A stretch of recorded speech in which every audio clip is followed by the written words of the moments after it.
구독, 알림 설정까지 부탁드립니다. 오늘도 우리 사는 이야기 찾아주셔서 감사합니다. 사연자분이 보내주신 이야기 시작해볼게요. 안녕하세요. 저는 50대 여성입니다. 저희 아들은 무엇 하나 뛰어나지는 않지만 성실하고 가족들을 사랑하는 그런 사람이었습니다. 공부 쪽으로는 뛰어나지 않았지만 성실하면 뭐든지 할 수 있다고 생각한 아들은 고등학교 졸업 후 인테리어 일을 하는 신랑 밑에서 일을 배웠어요. 그렇게 일을 하다가 얼마 전 25살이 되던 해에 동갑이던 친구와 결혼을 하게 되었습니다. 두 사람은 고등학생 때부터 친구였고 20살이 넘어서 교제를 시작하게 되었다고 들었고 아무래도 너무 어린 나이라서 처음에는 반대를 좀 했어요. 20살 중반에 결혼이 사실 일이기도 하고 또 결혼이라는 게 막상 해보면 환상이랑 다를 때가 많으니까요. 하루는 사돈댁이 저희 집에 찾아와서는 그냥 애들 하고 싶은 대로 결혼을 시키면 안 되겠냐고 물어보더라고요. 자식이 하고 싶다는 일을 막아서는 게 부모가 된 도리로서 그냥 보고 있기가 너무 힘들다고 하면서요. 그래서 결국 결혼을 승낙했고 2년 전 두 아이는 결혼을 했습니다. 저에게는 정말 딸 같은 며느리가 생겼고 저희 가족은 행복했습니다. 저도 첫째 아들의 밑으로 딸아이를 한 명 키우고 있던 터라 저희 딸처럼 저희 집에서는 손 하나 안 까딱하게 시켰고 그래서 며느리도 저희 집에 오는 걸 부담 없이 생각했던 것 같습니다.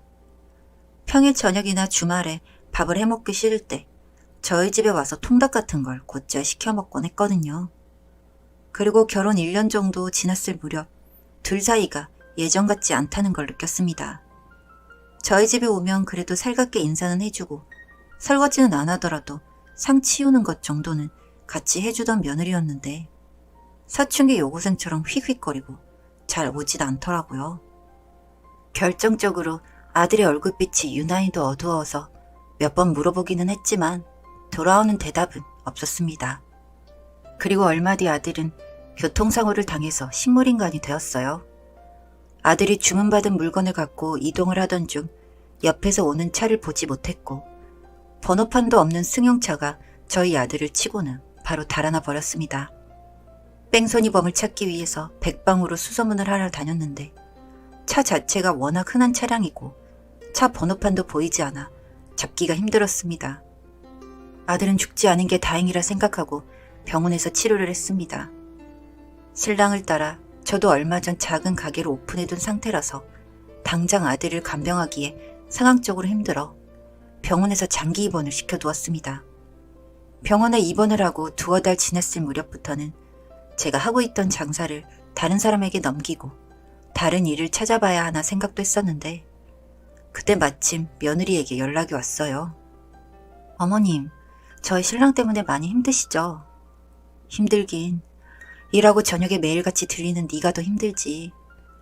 그래서 말인데 저 일 그만두고 진우 씨 곁에 있을까 해요. 일을 그만둔다고? 그만두는 건 아니고 회사에 이야기해보니 2년 정도 휴직할 수 있게 해준다고 해서요. 그럼 정말 다행이네. 안 그래도 장사 정리를 하려고 해도 당장은 맡을 사람도 없고 곤란했는데. 그리고 낮에는 저희 엄마도 사위 챙기러 온다고 하셨으니 너무 걱정 마세요. 진우 씨 튼튼하니까 곧 일어날 거예요. 저희 며느리가 이렇게 착했습니다. 그리고 저희 아들을 좋게 생각해 주셔서 제가 결혼을 반대할 때에도 저에게 와서 설득해준 사부인은 딸아이를 혼자 둔 저희 아들이 뭐가 예쁘다고 와서 직접 병간호까지 돕는다고 했습니다. 매일같이 기도했어요. 여러 사람의 마음을 봐서라도 제발 눈이라도 떠달라고요. 그렇게 한 달 정도 시간이 흘렀고 며느리는 하루가 멀다 하고 병원에 왔고 제가 가게 마감을 하고 병원에 가면 며느리는 집에 가서 잠시 씻고 다시 병실로 왔습니다. 저희 아들이 병원에 입원한 지 3달쯤 되었을 무렵 제 소식을 건너서 들은 지인에게 연락이 왔습니다. 소식 들었어. 괜찮아? 나 괜찮지. 어떻게 그걸 다 들었대? 니네 신랑이 좀 유별나야지. 아, 그보다 이번에 보험료 오른다고 전화했어. 아, 그래. 괜찮아. 어차피 자동이체 해줘서. 그런데 이번에 보험 보다 보니까 진우가 보험이 꽤 많아졌더라. 진우 보험이? 결혼하고 나서 생명보험만 3개나 더 들었던데? 아무래도 일이 험하니까 걱정됐나 보네. 전화를 끊고 나서 며느리에게 보험 이야기를 해보려 병원으로 가고 있었는데 그 시간에 마침 사돈도 병원으로 들어가고 있더라고요. 그래도 사돈이 가시고 나서 이야기를 하는 게 좋겠다 싶어서 병실 로비에 앉아 있었는데 갑자기 사람들이 아들이 있는 병실로 달려갔습니다. 놀란 마음에 저도 같이 따라 들어갔는데 아들이 숨을 제대로 쉬지 못하는 것 같았습니다. 며느리랑 사돈도 놀란 것 같았고요. 다행히 의료진이 처리를 잘 해주셔서 아들은 안정을 찾았고 저는 간호사들에게 가서 간단한 간식과 함께 감사 인사를 전했습니다. 감사 인사를 하며 이런 경우가 자주 있었냐고 하니 검사 결과나 다른 부분은 다 정상인데 이상하다며 갸우뚱거리더라고요.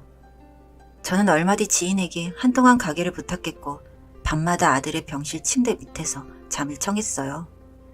며느리에게 솔직히 물어보면 되는 일이었는데 간호사 선생님이 했던 말도 그렇고 보험 일도 그렇고 너무 미심쩍었거든요.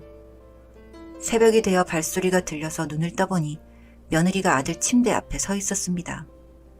그리고 침대에 힘이 가해지는 소리가 들렸고 저는 침대 밑에서 홈캠을 켰어요. 병실 안에 CCTV가 없길래 제가 설치해뒀었거든요.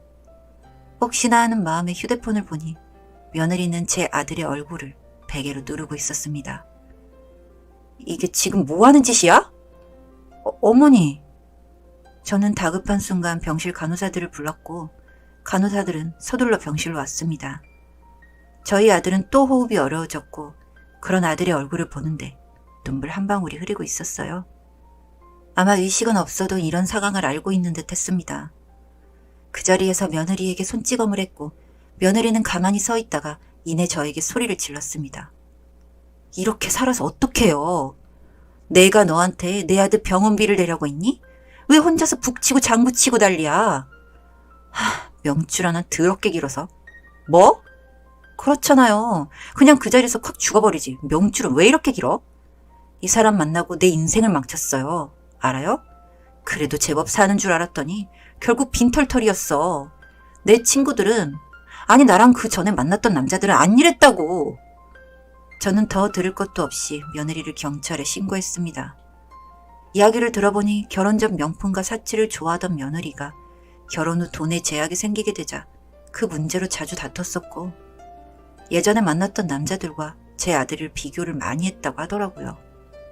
저희 아들은 그래도 그런 며느리에게 더 좋은 걸 해주고 싶어서 더 열심히 일했고요. 그러다 다른 남자를 만나게 되었고 그 남자의 만남에서 저희 아들이 방해가 되자 둘이 작당 모의를 해서 저희 아들을 차로 쳐버렸다고 합니다. 이 사실은 나중에 경찰 수사 끝에 잡힌 뺑소니 범이 그 남자였고 법조계 쪽에서 유명한 분의 아들이라 찾는데 오래 걸렸다고 들었어요. 며느리는 저희 아들에게 고액의 사망보험을 들어두고 모든 것을 계획한 거죠. 그리고 더 소름인 건 이 내용을 사돈도 다 알고 있었다고 합니다. 본인 딸 형량을 줄이려고 저희에게 와서 눈물의 고해성사를 하는데 제 눈에서는 피눈물이 흐르고 있었어요. 절대 합의는 없습니다. 법원에서 소송을 진행하는데 이 사안이 너무나도 악독해서 재판이 길어지고 있어요. 법조계 아드님은 저희 아들을 차로 치이고 뺑소니에 식물인간까지 만들어서 현재 징역 10년을 선고받았고 며느리와는 이혼 문제와 보험금 그리고 살인 미수 등으로 징역 8년을 선고받았습니다. 와중에도 악독한 짓은 그 남자친구를 시킨 덕에 형량이 더 적게 나왔고 이조차도 받아들일 수 없다며 난동을 부렸어요. 법정에서 울면서 저에게 기어와서 싹싹 비는 며느리의 옆에 침을 뱉고 나왔습니다. 아마 이 행동으로 나중에 벌금을 내게 될지도 모르겠지만 며느리에게 줄 수 있는 마지막 선물이라 생각이 되네요. 저희 아들은 병원을 퇴원해서 결국 집으로 옮겼고 집에서 간병사를 고용해서 지켜보고 있습니다. 병원에서 진단받기를 외상은 다 치유가 되었고 의식만 돌아오면 된다고 하는데 이런 끔찍한 현실에 마주하기 싫어서인지 아들의 회복이 더뎌요. 부디 이 모든 일이 깨끗이 정리가 되고 나면 아들의 의식도 돌아와서 평범한 일상으로 돌아가기를 손꼽아 기다려봅니다. 사연은 여기까지였고요. 우리 사는 이야기 시청해주셔서 감사합니다.